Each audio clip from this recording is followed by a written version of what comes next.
Is your productivity stopped because your web-based desktop software can't find the webengine4 DLL? I'm Sophie Chen, a senior Windows support engineer. Let's identify the gap and fix it with an automated solution. Before we get started with webengine4, you may want to try the diagnostic path below to ensure your system is properly synchronized. This is the webengine4, a generic naming convention used by several high-volume applications like specialized web scrapers or early Chromium forks to house their primary HTML rendering logic. If missing, the app's help menus or dashboard UI will fail to render, often resulting in a graphic context failed to initialize. Now let's apply the fix by reinstalling the shared system library. webengine4 is part of the web-based desktop software package. A full reinstall of the latest official version of your web-based desktop software will repair missing or damaged components. If you are still encountering the error after following the official setup, it's time to investigate the underlying system architecture.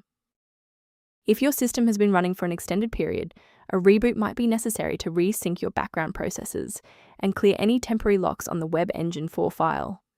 To avoid losing your place during the restart, bookmark this page now, or hit the like button to save this video to your library for easy access later.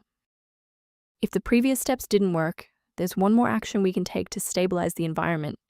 Please pause the video if you need to back up your data before we proceed. Rebooting didn't restore the monitoring tools, so let's run a command to reset the performance indicators. First, open command prompt as admin. Second, you're going to type lodctr /r, then hit enter. Why are we doing this? Well, these files rarely suffer from physical corruption. Instead, their registration in the performance hive becomes desynced. This command purges those stale entries and rebuilds the registry links. From a systems engineering perspective, there is one major security pitfall I need to help you avoid. A quick safety warning: never download files like webengine4 DLL from unofficial websites. These files are often outdated or bundled with malware that can compromise your personal data and system security. Rather than managing individual dependencies, a comprehensive diagnostic can help you maintain the entire software environment.